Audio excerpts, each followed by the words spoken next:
नमस्कार दोस्तों, साहित्य ब्रिगेडियर मंच पर आप लोगों का हार्दिक स्वागत करती हूँ। आज हम प्रेमचंद की कहानियों से संबंध में कुछ नए तथ्य लेकर आए हैं और इसके पहले हम 2 वीडियो बना चुके हैं हिंदी कहानी पर, उसको आप लोग जरूर देख लीजिएगा। और आइए देखते हैं इनके संबंध में कुछ नए तथ्य कौन कौन से हैं। पहले प्रेमचंद के हैं, बाद में जयशंकर प्रसाद तथा अन्य कहानीकारों के हैं। आइए देखते हैं इनकी कहानी के बारे में। प्रेमचंद की कहानियां निम्न शैलियों में रचित हैं। अब देखते हैं इनकी शैली कौन कौन सी है, कहानियों में किन किन शैलियों को प्रयोग किए हैं। पहली शैली है वर्णनात्मक शैली।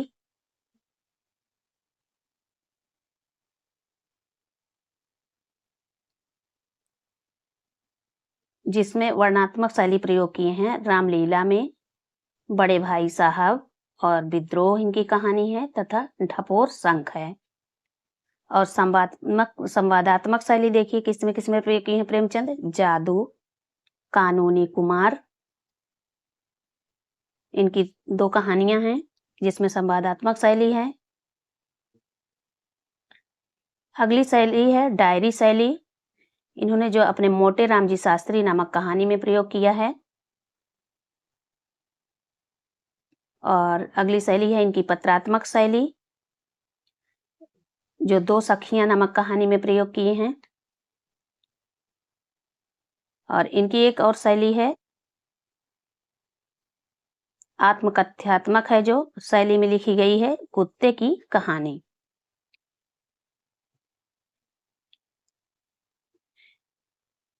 आइए देखते हैं इनके पंच परमेश्वर है, बड़े घर की बेटी, मंत्र, बूढ़ी काकी, मुक्ति पथ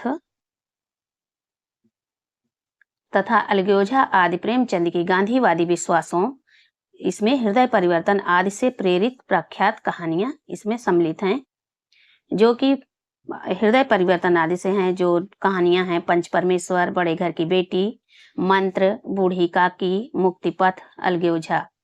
ये जितनी कहानियां हैं प्रेमचंद की, ये गांधीवादी विश्वासों पर आधारित हृदय परिवर्तन आदि पर आधारित प्रेरित कहानियां हैं।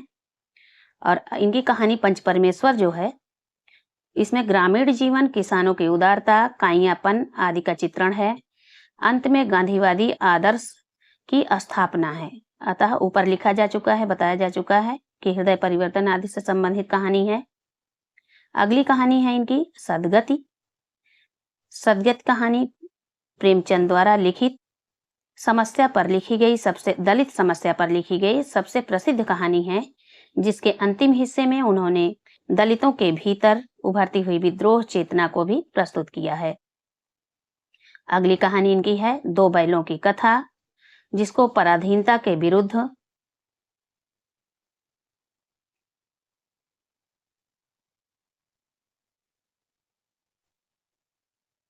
विरुद्ध संघर्ष की प्रतीकात्मक कहानी है।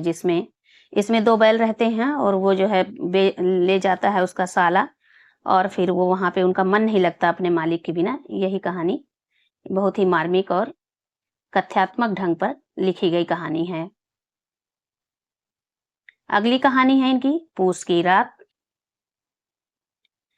इसकी चरम यथार्थवादी कहानी, यह कहानी चरम यथार्थवादी कहानियों में शुमार की जाती है। ऐसे लगता है जैसे एकदम सही इसका वर्णन किए हो प्रेमचंद कि हमारी जो वास्तविक जिंदगी है उससे मेल खाती हुई किसी गरीब आदमी की कहानियों से लिपटी हुई है। उसी के परिप्रेक्ष्य में इसमें प्रेमचंद हल्कू नामक किसान के माध्यम से दिखाते हैं कि गरीब किसान को अपनी फसल की रक्षा के लिए कैसी कठिनतम स्थितियों का सामना करना पड़ता है, जबकि अमीर वर्ग के लोग बिना कठोर परिश्रम के भी आरामदायक जीवन जीते हैं। आगे इसके है अधिकांश विद्वान, इनके अगला पॉइंट है कि अधिकांश विद्वान कफन को ही प्रेमचंद की अंतिम कहानी मानते हैं, जबकि कमल किशोर गोयनका ने क्रिकेट मैच नामक कहानी को अंतिम कहानी माना है, जिसका समय बताया है 1937, इसका प्रकाशन वर्ष है। अगली कहानी इनकी है ईदगाह। बाल मनोविज्ञान संबंधी प्रेमचंद की प्रतिनिधि कहानी है। यह चांद पत्रिका में प्रकाशित हुई थी। आइए अगले पॉइंट पे चलते हैं। इसमें बालक हामिद और उनकी दादी अमीना के माध्यम से गरीबी में संघर्ष और वात्सल्य का यथार्थ और मार्मिक चित्रण किया गया है। बहुत ही मार्मिक कहानी है। जब यह 6 वर्ष का था 6 महीने का था तभी इनके पिता का स्वर्गवास हो गया था, माता पिता का। दादी इनका पालन पोषण हामिद का करती थी और वही 3 पैसे देकर किसी तरह मेले में भेजती हैं और वो हामिद 3 पैसे में अपनी दादी के लिए चिमटा खरीद लाता है। और इसे देखकर प्रेमचंद इतना अच्छा इसका वर्णन किए हैं कि कोई भी सामान्य आदमी अगर इसको पढ़े तो उसके आंख में आंसू जरूर आ जाएगा। एकदम बहुत ही मार्मिक कहानी है। आइए देखते हैं कमल किशोर गोयनका लिखते हैं प्रेमचंद के बारे में कि प्रेमचंद संभवतः हिंदी के पहले कथाकार हैं जिन्होंने मुस्लिम समाज, धर्म और संस्कृति के बड़े ही वास्तविक चित्र प्रस्तुत किए हैं। बच्चों की आपसी बातचीत में नाटकीय विधि का उत्तम प्रयोग हुआ है। ऐसा कौन कह रहा है? कमल किशोर गोयनका जी प्रेमचंद के कहानी के बारे में बता रहे हैं जो हामिद के ऊपर लिखी गई है, ईदगाह। अगली कहानी इनकी है कफन। कफन प्रेमचंद के यथार्थवाद का सर्वोच्च स्तर है। इनकी अंतिम कहानी भी मानी गई है कफन, लेकिन कमल किशोर गोयनका ने क्रिकेट मैच को माना है जो 1937 में लिखी गई थी और यह कफन 1936 में लिखी गई थी। यह इनकी अंतिम कहानी मानी जाती है सर्वमान्य तरीके से। इसके 2 चरित्रों, कफन के 2 चरित्रों घीसू और माधव से वे दिखाते हैं कि भूख और गरीबी व्यक्ति को किस हद तक संवेदनहीन बना सकती है। इसकी कहानी को मैं थोड़ा सा बता सकती हूँ कि इसमें जो है इसकी पत्नी रहती है, बहू घीसू और माधव रहते हैं। दोनों बहुत भूख से एकदम तड़प रहे हैं। 3 दिन बाद कहीं से आलू लाते हैं, उसको भून कर खाते हैं, भून रहे हैं, तभी उसकी पत्नी को उसको बच्चा होने वाला रहता है और उसको दर्द होता है। लेकिन वो कहता है कि जाके देखाओ, अपने बेटे से कहता है तुम देखाओ। तो सोचता है कि अगर मैं उसको देखने जाऊंगा तो ये जो आलू रखी है भूनी जा रही है मेरा पिता खा जाएगा और मैं भूखा रह जाऊंगा। इसी चक्कर में वो दम तोड़ देती है। फिर गांव वाले इन लोगों के पास पैसे नहीं रहते, भाग जाते हैं। गांव वाले आकर सुबह कफन के पैसे देते हैं तो ये दोनों जाके कफन के पैसों से खाकर पूड़ी खाते हैं, पूड़ी सब्जी, और दारू पी के भाग जाते हैं। लास्ट में जो है इस कहानी में इसका बहुत ही विशेष तरीके से इसका अंतहीन किए हैं प्रेमचंद जी कि शायद उसमें इनके जिस झोपड़ी में रहती है वो मरी रहती है, उसी में फिर आग लगा देते हैं। आइए अगले कहानीकार हैं जयशंकर प्रसाद, उनको देखते हैं उनके बारे में क्या क्या महत्वपूर्ण तथ्य हैं। जयशंकर प्रसाद मूलतः छायावादी कवि हैं, किंतु उन्होंने हिंदी गद्य के क्षेत्र में नाटक और उपन्यास के साथ साथ कहानी परंपरा के विकास में भी महत्वपूर्ण योगदान दिया है। वे प्रेमचंद की तरह सामाजिक यथार्थवादी दृष्टि के तो नहीं हैं, बल्कि रोमांटिक या स्वच्छंदतावादी दृष्टिकोण के रचनाकार हैं। प्रेमचंद अपनी कहानियों में जहां गांधीवाद को स्थापित करने का प्रयास किए हैं, वहीं प्रेमचंद की कहानियों में छायावाद के कलात्मक प्रतिष्ठा प्रदान की गई है। प्रसाद का दृष्टिकोण प्रेमचंद से काफी अलग है। उनकी चेतना राष्ट्रवाद और सांस्कृतिक आदर्शवाद जैसे तत्वों से निर्मित है, इसलिए देश प्रेम जैसी विषय उनकी कहानियों के केंद्र में हैं।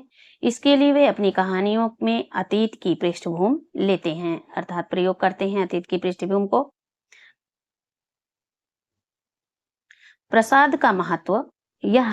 प्रसाद की कहानियों का महत्व यह है कि उन्होंने पहली बार सामाजिक यथार्थ परक केंद्र परंपरा के भीतर मानसिक यथार्थ के महत्व को उभारा है। उन्हीं की परंपरा में आगे चलकर मनोवैज्ञानिक कहानियों की वह समृद्ध परंपरा विकसित हुई जिसमें जैनेन्द्र, इलाचंद्र जोशी, अज्ञेय जैसे समर्थ कहानीकार शामिल हैं। ये जयशंकर प्रसाद के आधार पर ही, जैसे इन्होंने यथार्थवाद पर कहानी लिखनी शुरू की, उसी के आधार पर ये आगे के सारे कहानीकार लिखे हैं, जिसमें जैनेन्द्र आते हैं, जो मनोविश्लेषणवादी हैं, जैनेन्द्र, इलाचंद्र जोशी और अज्ञेय जैसे लोग। जयशंकर प्रसाद की प्रथम कहानी ग्राम है। यह कहानी इंदू पत्रिका में 1911 ईस्वी में प्रकाशित हुई थी। प्रसाद की अंतिम कहानी सालवती मानी जाती है। इन्होंने लगभग 70 कहानियां लिखी हैं। अगली कहानी है जो 1912 में जयशंकर प्रसाद ने प्रथम कहानी संग्रह छाया नाम से प्रकाशित हुई। इनकी छाया हिंदी का भी प्रथम कहानी संग्रह है। हिंदी का प्रथम कहानी संग्रह कौन सा है? छाया। इनकी अगली कहानी है संग्रह है आकाशदीप, जो प्रसाद की कालजयी कहानी है। डॉक्टर गोपाल राय कहते हैं कि प्रेम और घृणा का ऐसा द्वंद्व और परस्पर स्पर्धिता शायद कहीं हिंदी की किसी और कहानी में मिले। इनकी अन्य कहानियां देखते हैं किस पर आधारित हैं। चक्रवर्ती का स्तंभ, खंडहर की लिपि, पत्थर की पुकार, उस पार का योगी और प्रतिमा आदि आधुनिक कहानी की तुलना में ये संस्कृत काव्य के अधिक निकट हैं। ये इनकी कहानी है चक्रवर्ती का स्तंभ, खंडहर की लिपि, पत्थर की पुकार, उस पार का योगी और प्रतिमा है। आप लोग ये भी बताइएगा कि पत्थर गली और खंडहर की आत्माएं किसकी कहानी संग्रह है? दोनों को कमेंट बॉक्स में जरूर लिखिएगा। आगे इनके एक और हैं जो बांग्ला कहानी की शैली का प्रभाव पड़ा है इनकी कहानियों पर जयशंकर प्रसाद की। रसिया बालम, तानसेन, ग्राम, ये तीनों कहानियों पर बांग्ला कहानी शैली का प्रभाव पड़ा है। इनकी अगली कहानी है मधुलिका। लोक मंगल की भावना से युक्त, देश हित और विश्व के कल्याण हेतु वैयक्तिक प्रेम की न्यौछावर करने वाली इनकी कहानी है मधुलिका। और अगली कहानी है राजेंद्र यादव ने लिखा है कि आकाशदीप, पुरस्कार, व्रतभंग, देवरथ, देवदासी, कला, मधुआ, आंधी, इंद्रजाल, सालवती इत्यादि कहानियां जयशंकर प्रसाद की प्रायः व्यक्तिगत भावना और स्थापित नैतिकता का द्वंद्व सामने रखती हैं। यहाँ विकल्प भावना और कर्तव्य का है। कभी यह कर्तव्य राष्ट्र प्रेम, कभी मान मर्यादा और कभी पारिवारिक शत्रुता के निर्वाह का है। इस द्वंद्व में छटपटाती और कर्तव्य की ओर झुकती हुई नायिकाएं मनोविज्ञान की भाषा में एम्बिवेलेंसी नामक मानसिक स्थिति की शिकार होती हैं, जिसमें एक ही व्यक्ति किसी वस्तु या वस्तु के प्रति प्यार और घृणा के समान तीव्र भावना होती है। और अगला पॉइंट हम बताते हैं आप लोगों को, मौखिक बता दे रहे हैं मुंह से, कि अतिरिक्त रोमानी वातावरण और कल्पित कथानकों के बावजूद प्रसाद हिंदी के पहले सफल कहानीकार हैं, ऐसा राजेंद्र यादव जी ने कहा है जयशंकर प्रसाद के बारे में। बहुत बहुत धन्यवाद दोस्तों पूरा वीडियो देखने के लिए। जय हिंद, जय हिंदी।